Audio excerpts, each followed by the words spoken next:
Welcome back to the latest episode of Japan's Top Business Interviews. I'm your host, Dr. Greg Story, the president of Dale, Carnegie Training, Tokyo, Japan.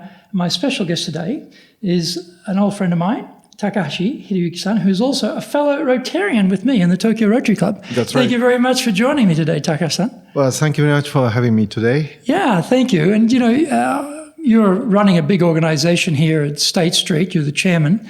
So you've got a lot of responsibility. But can we talk a little bit about your career in leadership? Some of your early experiences when you were starting on your career in some leadership. We'll sort of work through your career a little bit and hear about your experiences. So tell us about some of those early days in your leadership career. Yes, thank you very much. Actually, I started my career with Nomura 1979. Yes, and just first 3-4 years, I stayed in Japan as an executive account manager for the retail business. Then I changed my career within the Nomura for the international side. In total, I spent 21 years out of my 35 years career with Nomura. I started with studying in Australia, sponsored by the Nomura. In Australia? Yeah. Oh, very good. Which part? You're in Sydney? No, I stayed in Canberra. Oh, Canberra? Yes. Oh, okay, that's a bit unusual. Well, to be honest, a very boring city. It is. It's a beautiful but very boring place, exactly. Yeah, very boring place, but that's good for me to concentrate on the studying. Nothing else to do, right?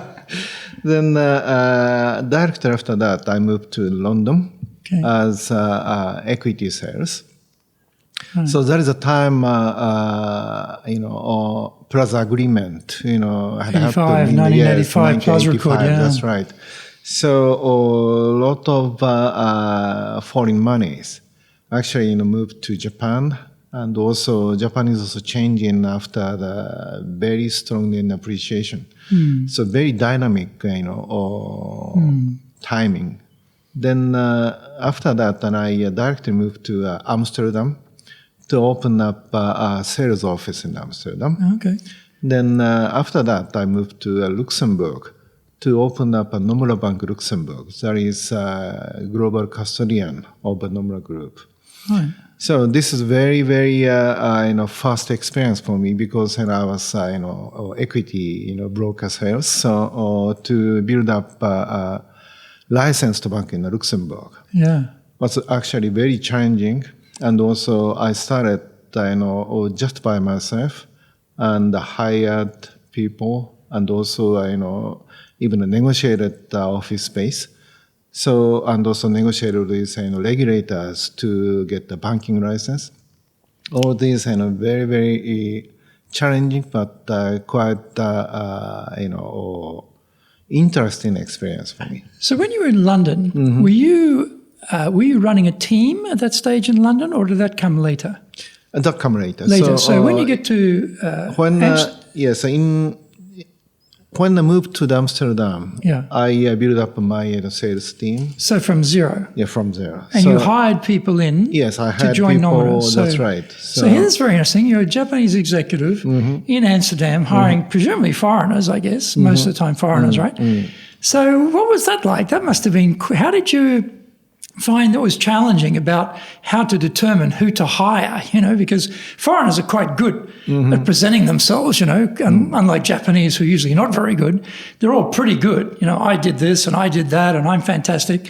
How did you work out who are the really people you wanted and not? Because it must have been quite difficult. Yeah, to be honest, I received hundreds of, sort of CVs many of them said that very, very strong message that I'm fluent in Japanese, so I know about Japan. But when I meet all of them, that is very much exaggerated, to be honest. Yeah, sure. I just concentrate. What is potential and what is a sort of character of that person? Whether he or she can be trustworthy for me. And that's how I actually hired 3 local Dutch people. And yeah, actually, that was very good. Yeah. In the end, of course, I know there is not the traditional Japanese companies in Amsterdam. That's why they're not staying with Nomura anymore. But they stay like 5 years, 10 years, 15 years with Nomura, and also develop their career in that industry in much better and higher position in other companies. Yeah. So I think that was very successful. Yeah, I'm sure Nomura had a good brand name. You know, it's a well-respected company, a big, powerful company. Joining, if you're in the finance business, joining Nomura is a plus in your career step. It's a good if thing, right? you are interested to develop a career related to the Japan or the Asia, Yeah. Nomura's name is probably Very good. very good leverage. And what were some of the challenges you had, as a leader, very small team, but that means you all got to do everything. It's a very tough when you've got a small number of people who do everything. Yeah. So what were some of the challenges of leading foreigners? And then you did the same thing again, I guess, in Luxembourg, right? Same thing that's again. right. Yeah. So what were you, across those 2 countries, I'm sure you had the same issues, hire people, train people, lead people. What were some of the challenges of leading foreigners? This is probably your first leadership job too. That's right. Yeah, one thing I always keep in my mind is, of course, there are also the Japanese seconded from a headquarters. And I always make it clear that there is no sort of a difference of the treatment between secondees and also locally hired professionals. How many were seconded in from Nomura, from Japan? At the time, only 2. Only 2, so not a big number. So young Japanese from Tokyo headquarters, 2 of them, and also 3 locally hired. Right. So very small, including myself, just 6 members, the team. Well, that was very small, but at the same time, probably a good size for me to start this kind of leadership, or experiment. And I guess also, you've got very interesting, I know you talk about the treatment is the same. Yeah. But the way of managing them has to be completely different, right? Because foreigners, Japanese, have a different cultural style and language and all that sort of stuff. So what did you find was, I have to manage the foreigners this way, I need to manage the Japanese that way. What were the differences for you? The most important thing is, because this is a business, this is not, a friendship circle. Right. So most important thing is, what is the goal? How we can achieve, and what is the sort of reward, and also what is the future potential for each member. If these are very clearly shared, I think this is probably the most important thing to make the team, as a one unitized team. So of course, we can also have a nice party or or inviting them to my home. That's also what I did. But if you don't have a very clear achievement in the business, this kind of a personal treatment, just marginal, and that cannot keep the people's momentum. No. And so I imagine, foreigners tend to speak up. They don't stay quiet. If they don't like something or they disagree, they speak up, right? Yep. Whereas I think Japanese are probably less likely to do that in public, certainly. So did you find it was a bit challenging to lead foreigners who can be quite assertive, I would say? It's quite assertive? No, I don't think so. No? Because, probably by that time, I stayed in Australia for nearly 2.5 years and also in London 2 years. So I'm probably, get used to this kind of atmosphere. Right. And also I myself, I have to speak up. Yeah. During that, my young days in Australia and London. Yes. Otherwise, I may be totally, undermined. Yeah, exactly. Just ignored. That's right. Completely, right? That's right. Right. And so what happened after Luxembourg? What was the next step in your career? Yeah, after Luxembourg, I once came back to Japan headquarters and spent 3 years in the planning section. Planning section. Yes.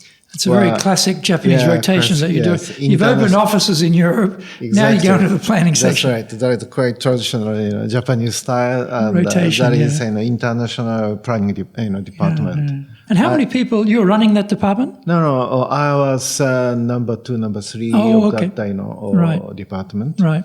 And I spent 3.5 years over there. And people over there, that department had probably over 40 people. Okay. Yes. And that is actually managed by the deputy CEO of the company. Right. And after that, I moved to Frankfurt. Frankfurt, okay. Yes. To be a CEO of Nomura Bank, Deutschland. Oh, okay. That's a big job. So you arrive from Japan. There's already an existing team. You're not choosing them this time. They're already there. How many were in the team in Frankfurt? In Frankfurt? Yeah. When I joined, that was about 300. 300? Yes. Okay, you've gone from 5 people, 7 people maybe in Luxembourg, and then suddenly you got 300 people. Luxembourg about 20-ish. 20-ish, was it? Yes. Okay, right. So in the end, 20-ish. And back to Tokyo, not very top, but team was about 40, 50. Right. Then in the Frankfurt, about 300. 300. So what was challenging about that? I mean, you've got, again, it's not Luxembourg or Netherlands, it's Germany now, so different country, different culture, different style, and also bigger scale. So what were some of the challenges of leading a big 300-person organization in Germany? That was actually after the boom of,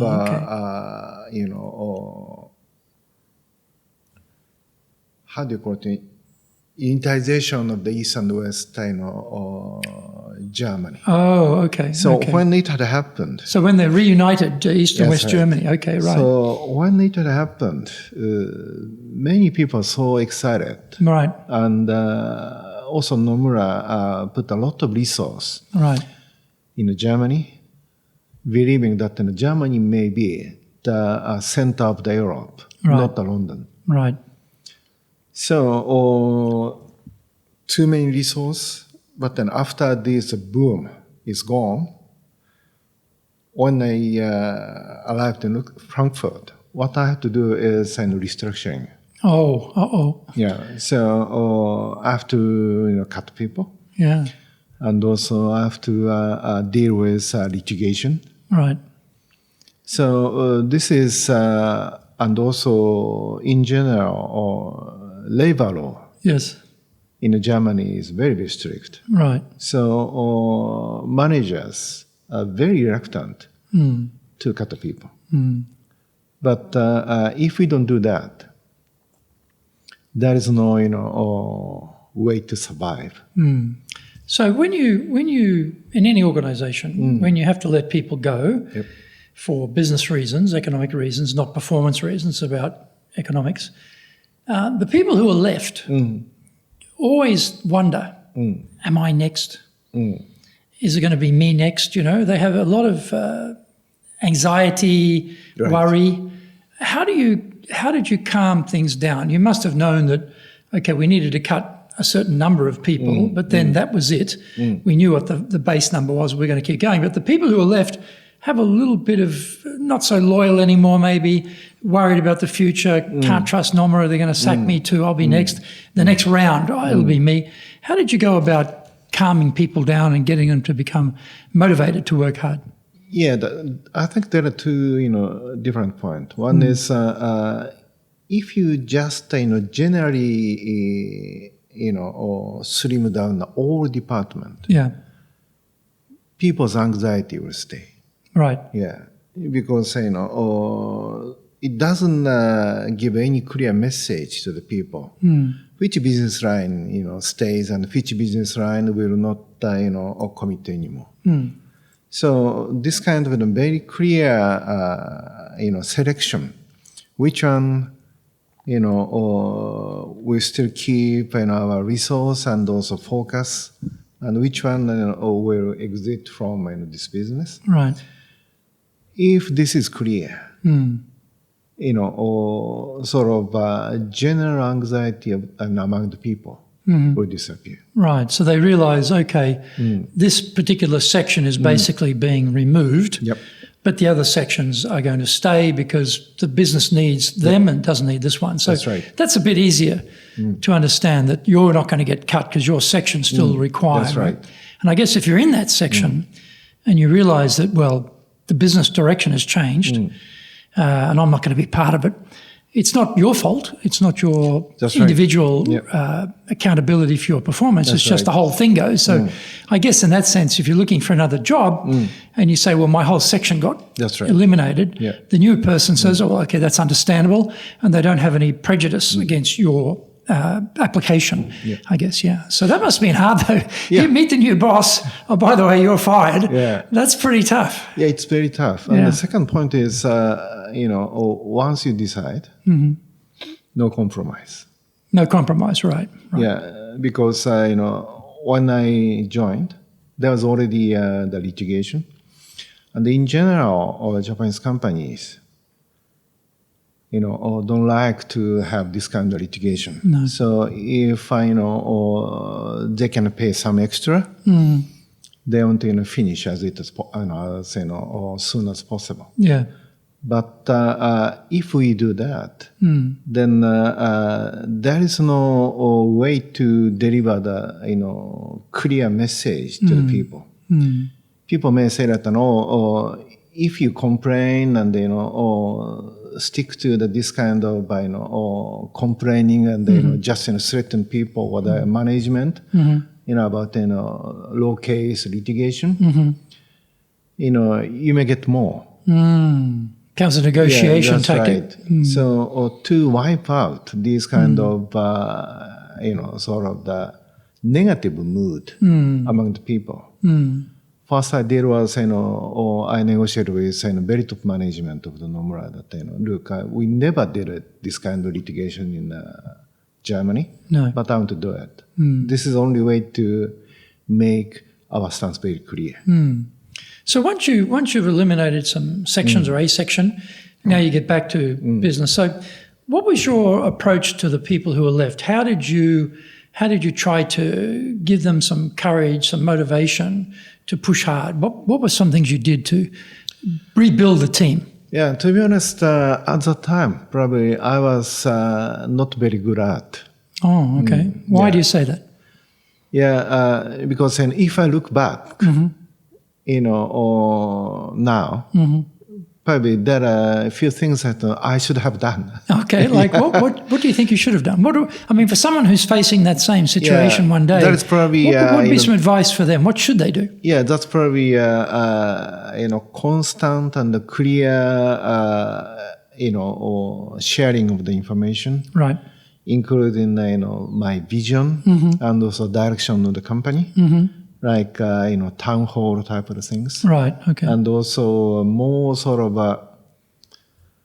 close communication of each individuals. Well, at that time, I was sort of playing manager. So, probably, I should have done more. Right. Yeah. More communication, right? We can always probably do more communication, right? And so, how long were you in Germany for how long? Germany for 2 years. 2 years, right? Yes. And then what happens? Then I moved to London again. London again, yes, okay. As European equity division head. Okay. So whole of Europe now. That's right, whole Europe. So how many people in that division? About 150. 150, okay. Yes. And they're scattered around Europe? Yes, right? That's right. So how was that? How was it managing people scatter. Europe's not that big. Right? You've lived in Australia. I'm from Australia, so we know that's pretty big, right? That's right. So when you look at Europe, it looks quite small. But still, it's not easy to manage people remotely, as we've discovered with COVID, right? We're already managing people remotely now. Not that easy. So what things did you find challenging you're based in London, but they're all scattered around. We didn't have Zoom or Teams or WebEx or these sorts of platforms in those days, probably. Yeah, so we very often invite people to come to London. Right. So that is probably a substitution with the Zoom or the WebEx now. Yeah, exactly. So yeah, almost every month we had, a meeting such, like this, in a big room yeah. to, share what is going on and also to understand our directions. Right. So, and also each individual office, there are also Japanese and, locally hired professionals. So not only for the Japanese and locally professionals, or not only be inviting them, but then I myself also visited them very often. Okay, yes. So you're traveling. Yes, almost probably, or bi-weekly. Oh, okay, yes, that's a lot. Was traveling to all, European offices. Right. To see people and also to, talk with clients. So what was challenging about that particular leadership role in London, maybe say compared to say Germany or Luxembourg or Amsterdam or Tokyo for that matter? Yes, this was actually very challenging because what was challenging? Because Nomura also changed, and also there is a timing. Many non-Japanese professionals actually performing as a division head, right, on a very high level of the management. Right. So up until the Frankfurt, my reporting line was always Japanese. But when I moved to London, all the global markets head, non-Japanese. Oh, okay. And also other sections. Right.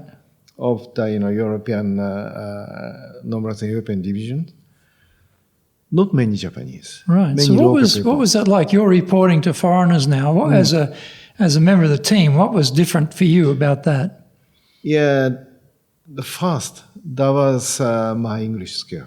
Was what? Sorry. English skill. Oh, English skill. Yes. Okay. Because speed of the communication is very fast. Very fast. Yeah. So even if I think, that's not true, then I should say something, because speed is too fast, and also when I try to say something, that commission is already over. Yeah, that topic has moved to another topic. Yeah, so I know that feeling. The same thing for me in Japanese. I'm getting the Japanese words in my head. Yeah. I'm just about to make my sentence. Yeah, that's right. Whole topic's moved to another topic. Right. Oh my God, I've lost the chance. Yeah.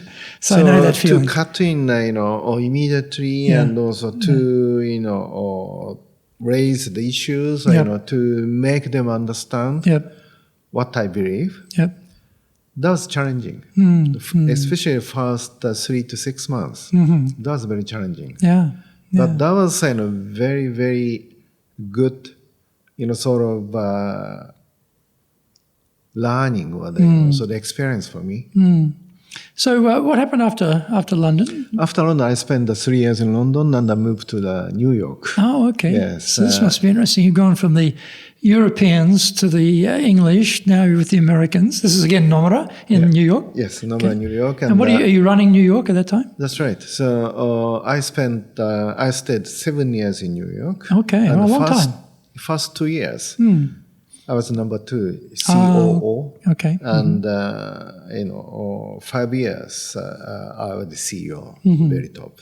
And we had about 1,400 people over there. 1,400? 400. 1,400, huge team. Yeah.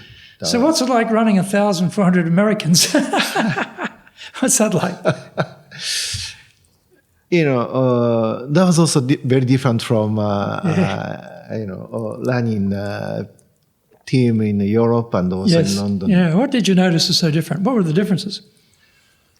Very vocal. People are very vocal, and also speak up. Yep. But at the same time,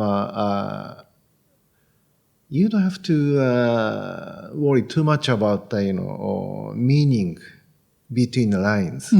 No, it's very clear, right? That's right. Yeah.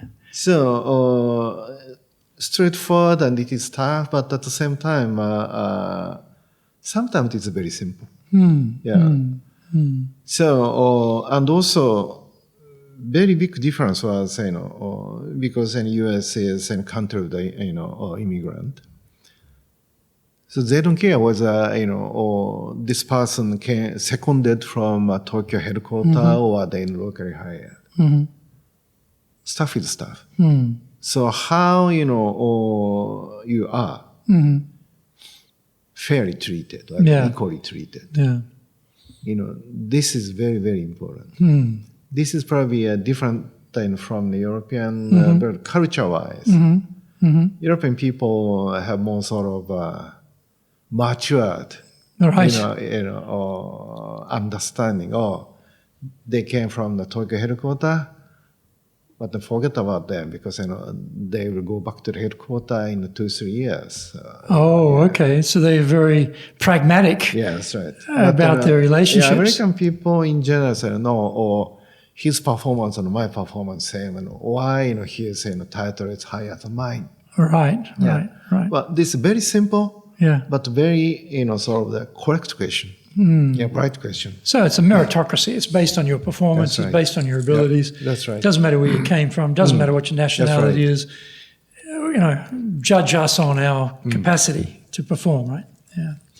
And so that was quite a long stay in New York, right? So then what happens after that? After New York, what do you do? What's the next job after New York? After New York, I went back to Tokyo. Right. And I was global head of the internal audit of the Nomura Group. That's such a classic job. You've been running New York. Now you're going to be internal audit. Yeah. Such an internal job, And, audit's an important job. I mean, it's not that it's an unimportant job, but here's a person with massive foreign experience. We're giving the most internal, inside the company job. That's very difficult. Yeah, you're right. But having said that, because that is a global head, means all Nomura groups, entities, in US, Europe, in Asia, I have to cover the all. So you're covering, so you're doing audit for the world. That makes sense. That makes more sense. Yeah. Yeah, it's a pretty boring job though, audit though, isn't it? I mean, really, Yeah, that is boring. But at the same time, I also learned because, this is probably the, opportunity that you can see the things not from the front, but from back. Yeah, that's true. Yeah. That's true. Yeah. So that gives more opportunity for me to understand the things in more sort of probably 3 dimensions. Yeah, more holistic view of the company's business. Yeah. Yes. Yeah. So it was very short, only 1.5 years because Nomura bought the Lehman Brothers. Okay. So I then was assigned to be the global head of research. So integrating Lehman's research and the Nomura's research. Totally about 1,000 people. So how to integrate these? Yeah, and these are 1,000 people around the world too, I guess, right. not just one country, right? Yeah. So what's it like running researchers? Because people who are selling equities, people who are doing audit, foreign branches, the style of the business is so different. And in my mind, researchers are very highly intelligent, very analytical. Very, I guess, individual. I do my research job. I don't really talk to any other people much. Maybe they talk to the companies to find out what's going on. I'm not exactly sure. But must have been quite a different group to lead. What was that like, leading researchers? Very interesting. First of all, people in the research,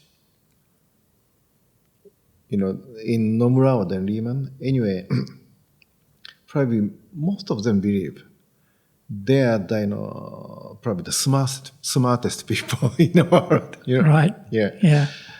So how to communicate with them and how to think about their career is very different. Yeah. Because up until the New York or to audit, when I think about people's career development, that is not limited within research. For example, sales and planning or the administration, many different opportunities based on their potential. But the research people, is, they want to do the research. That's why they are in the research team. So even if they have some other potential, very difficult for them to persuade to, or chase the different, career paths. So I guess their career path is to become the chief economist of a big bank or a chief economist of or something like that, or some big organization. That's right. the different career path, I guess. That's They're right. not thinking about becoming the CEO necessarily or the managing director. They're probably thinking more in that line, I suppose. That's right. Yeah, interesting. I interviewed Jessup Cole, who used to be the Jessup, right? Yes, I know him. And he was running lots of research groups, and I was asking him about what was challenging, and he said, they're very smart people, very hard to manage. That's right, yeah. Yeah. So what happened after running global research? After, running global research, there is sort of, retirement age. Oh, okay. Sort of the implicit retirement age, as an executive, managing director. Right. So that was about 57. Quite young. Now Japanese lives up to the 100 years old. Yes, exactly. Exactly. So I moved to corporate communication. Okay. Yeah, just as sort of the advisor. Oh, okay. Yeah, because after Nomura bought Lehman, a lot of the negative, articles in like FT or the Wall Street Journal. Yep. So management, asked me whether I'm interested to help corporate communication to communicate with these non-Japanese medias. Yes. So I said yes, and I spent just about 1.5 years over there. I really enjoyed. So this is like a sort of contract position to the company? Not contract. It's sort of probably maybe the contract. I never thought about it. Well, you no longer say Shain, I guess. You've moved to an advisor position, so it's sort of in a way contractual. Okay, right? Yeah. But it was good. But at the same time, I was not very satisfied because there is no sort of future development. No, and also dealing with the media. That's right. Is extremely difficult, particularly if they're after you. If they decide this is a good story, the worse we paint this picture, the more articles we get to sell. Our name gets onto a special page in the newspaper or the magazine or whatever. It's a good way to go forward in your own career by attacking Nomura and buying Lehman. So, if you want to be successful as a leader, do the Leadership Training for Managers course. All companies need people who can both manage and lead. Leading people screams out for real skills in communication, dealing with all different types of people, being excellent at innovation, planning, delegation, handling mistakes, doing performance reviews really well, and inspiring and motivating the team. Do the Leadership Training for Managers course now in either Japanese or English.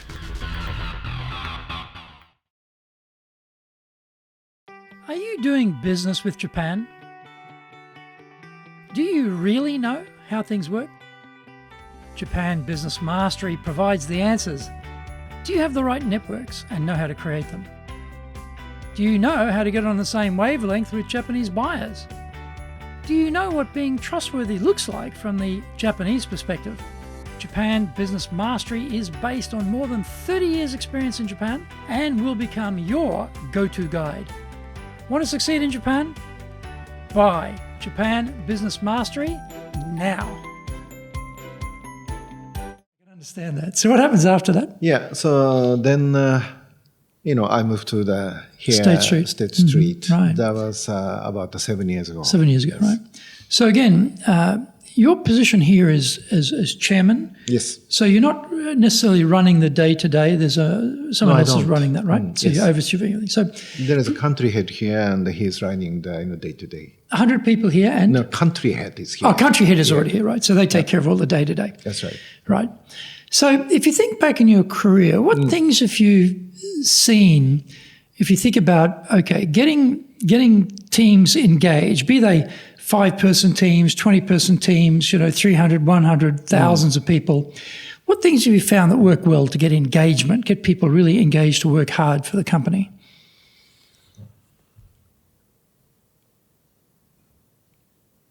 This is a business, as I said. So most important thing is, what is a vision, what is a goal, and what is a return and potential for each individual who is joining that team. I think, to make this point clear is very important. Yeah, of course, if you are the nice and, kind enough boss, it may be comfortable to stay with that team. But if you are the good, motivated people, you may be bored sooner or later. And you want to find more sort of opportunity outside of that group. So, to manage the team, we have to make it clear what is a sort of benefit to stay within this group. What is a benefit for each individual?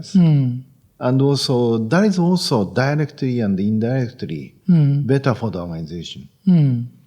I think this is a very important point. So how do you do that?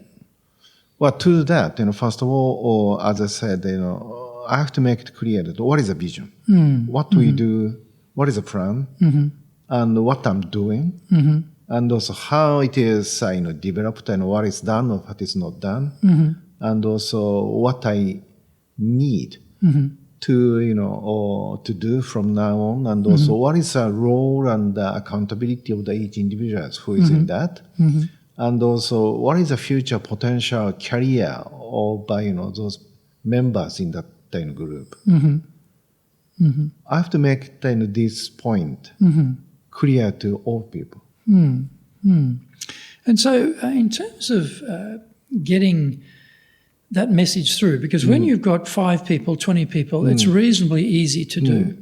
They say that 15 is the magic number. Once you get over 15, the complexities go right up. Yes.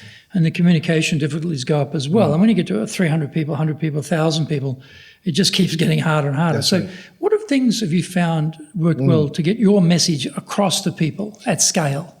Yeah, that's a very good point. So one easy way is to have the town hall many times. Town halls, but right? it's not, it's not good enough.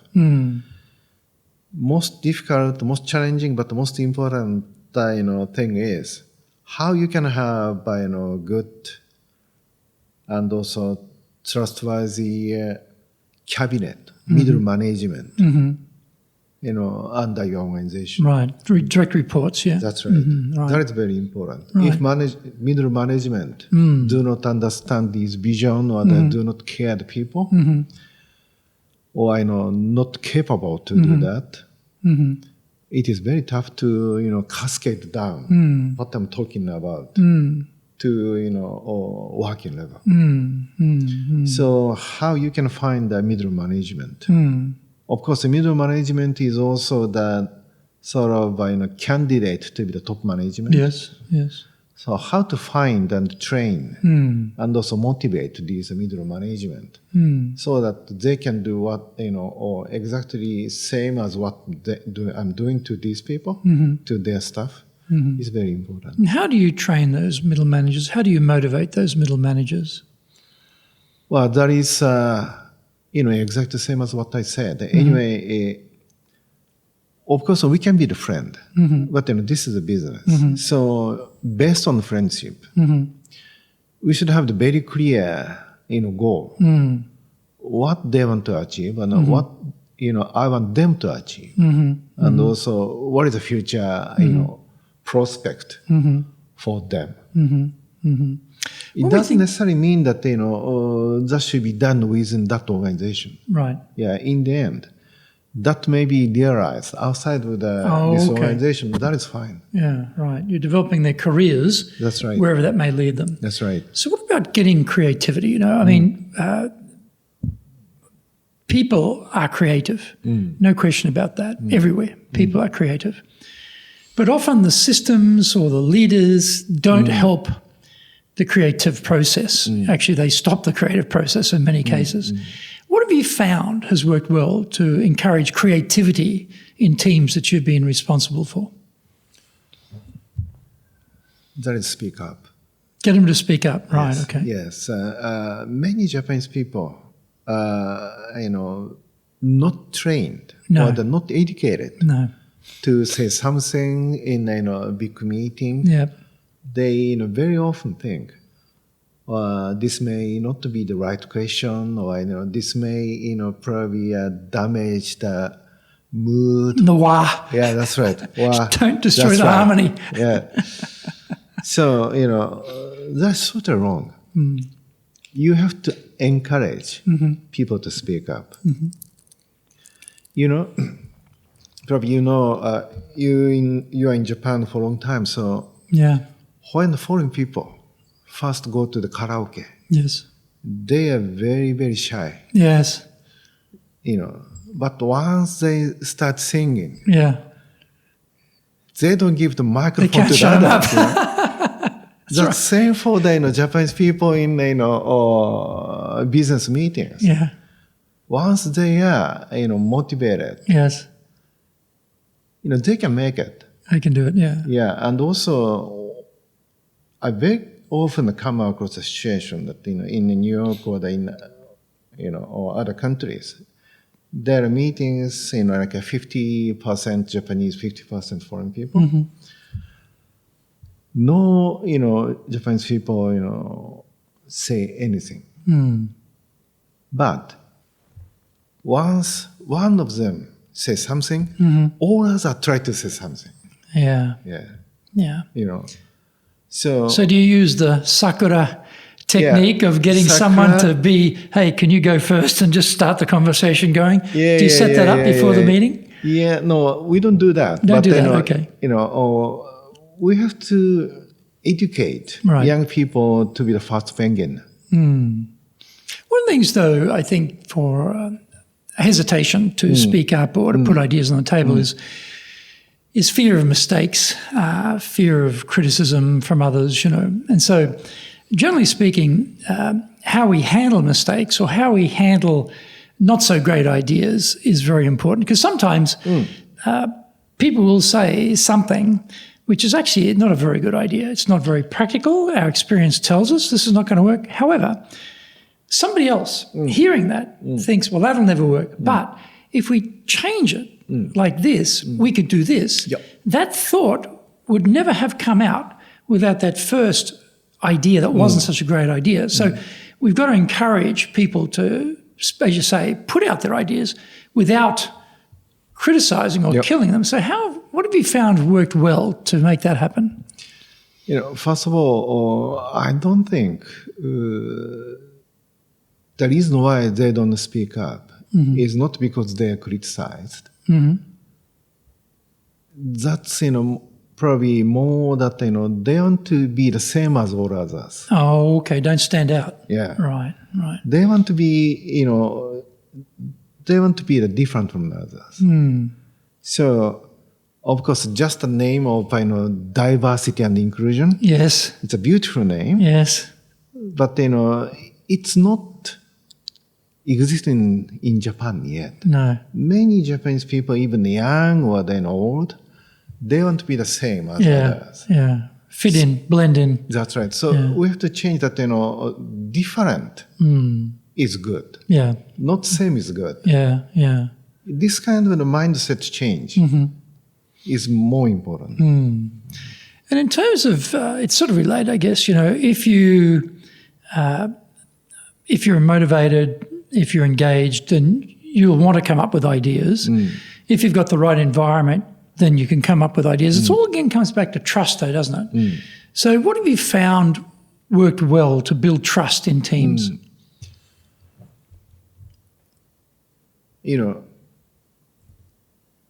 When we look at the Japanese companies, as you know very well, most of these Japanese companies, senior management, is a specialist of generalist.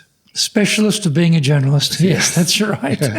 So rotating a Yes. lot of different divisions. They know almost everything, not in deep, but anyway, at least they know. Yep. But means they're not 100% hands-on sometimes. No.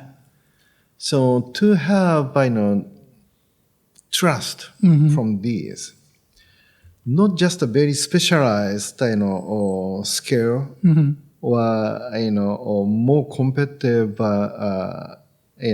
condition of the business, not good enough.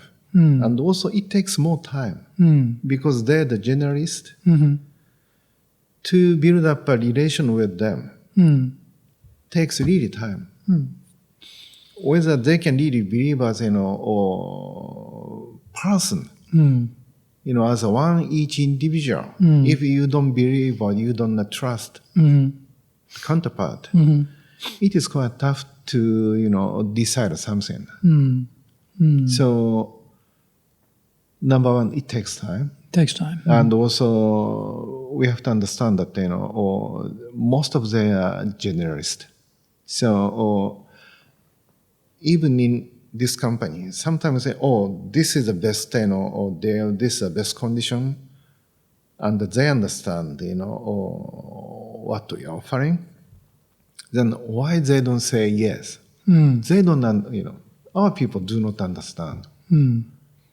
Because this is the most competitive, they don't say no, but there is no deal yet. No. Why is that?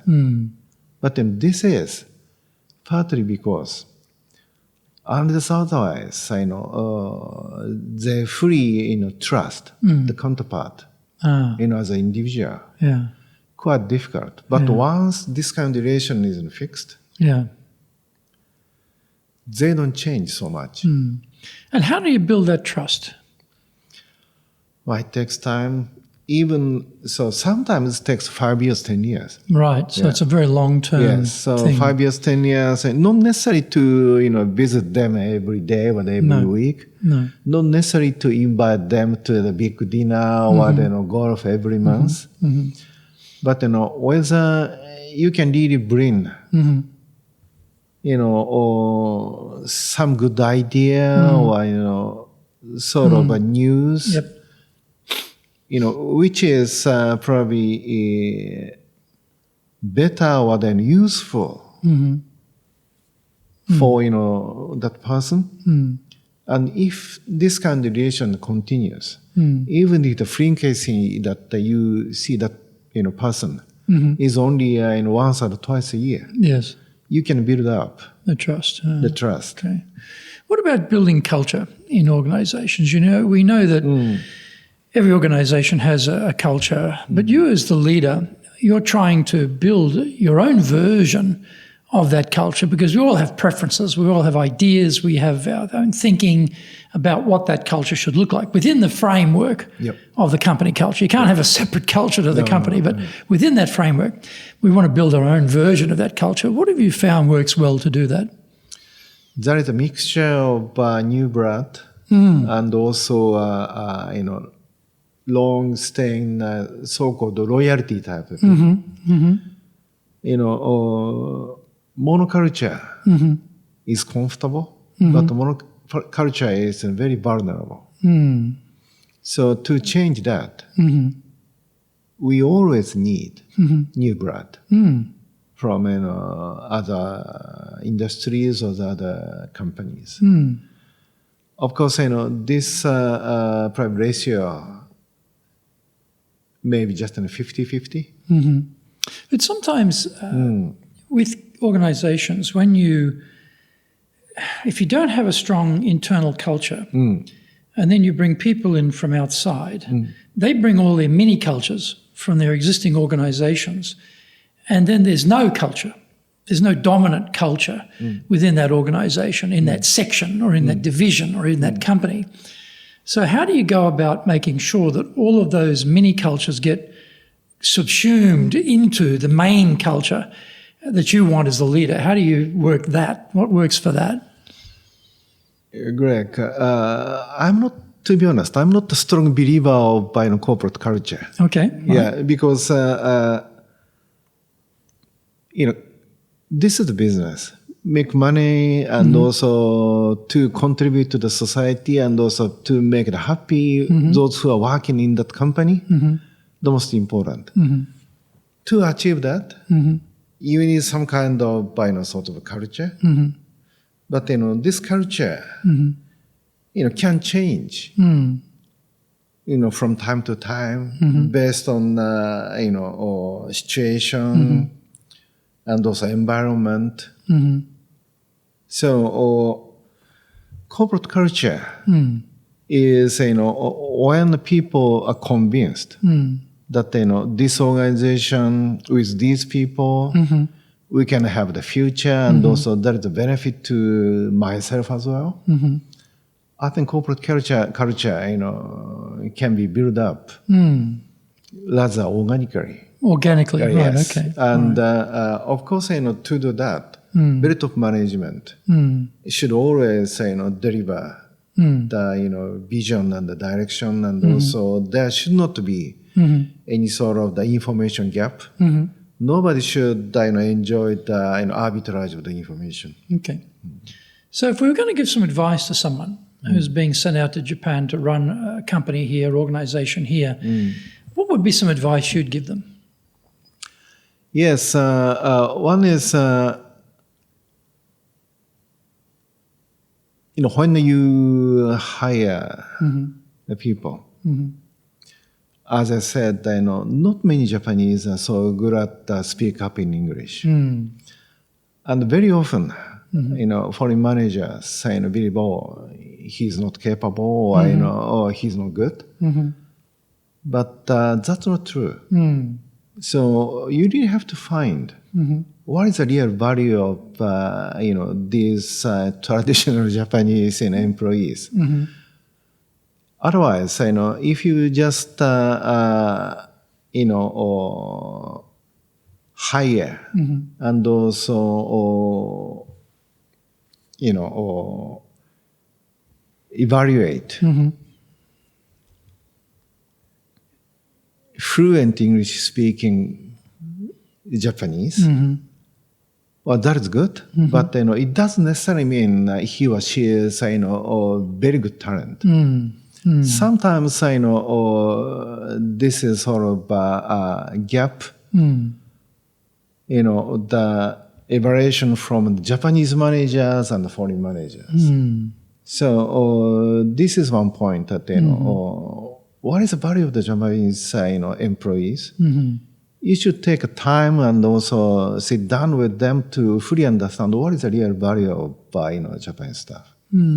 Just on that point, one of the tricky parts here is that because of the lifetime employment and longevity and seniority, often people who are not particularly capable get into senior positions anyway, and it's how do you determine actually that person is really capable, just we can't communicate well enough to know how capable they are yet, or this person's actually not particularly capable, but because they've been a senior around, they gradually got promoted up into this current position, but actually they're not that strong. How do you determine which is which? How do you discriminate? What are you looking at here? That's very good question. And also, even Japanese managers sometimes they make mistakes. But be quiet and also not used to speak up. Doesn't necessarily mean that if you ask the question, he or she may not answer correctly. So you should have the communication first. And find out what they know. Yes. Sorry, what was your second point? That was your first point. What was the second point? The second point is commitment. Commitment, okay. Yes. Because, as I said, that I stayed in New York for 7 years, and that's partly because I've asked, holding the CEO that I want to stay there at least more than 5 years. Yeah. Because if people believe that this person moves in 2-3 years, they're not incentivized to build a relation with these managers. So leaders who newly come to Japan, well, in the end, they may go back to the home country or the other countries in 2-3 years. It doesn't matter, but anyway, there should be the very strong gesture of the commitment to the society and also this market. If you don't feel that, people are not very enthusiastic to build a relation with the new leader. Yeah. What else? Any other thoughts on some advice you'd give someone new to Japan? Should they learn Japanese? To be honest, of course, it is nice when we have wine together or playing the golf. If you speak some Japanese, that is good, and also we appreciate that you are making effort to get used to Japan. But that's nothing to do with business. So for the business, it is better for you to use your own language to make your message clear. That is much better than try to use incomplete Japanese in business. Well, Japanese takes years to get anywhere in Japanese, so it's always going to be incomplete by definition. But yes, I see the point. Yeah. So if you're going to give a definition of leadership, what would your definition of leadership be? Yeah, my definition of the leadership is, first of all, as I said, very strong conviction of my vision. And also try to share this with, people who work together with me. And also to make all information available to the people so that, they are always on the same page. And at the same time, I should win the business. Yes. If the story is nice, beautiful, and also showing that I'm carrying you, but the business-wise, if I keep losing, it's not good. Not good. Yeah, because in the end, people should stay in the winning team. Well, on that note, let's pull it up there. Thank you very much. It's been My fascinating. pleasure. Thank you very much for having this opportunity. Yeah, thank you. So please join us again for our next episode of Japan's top business interviews.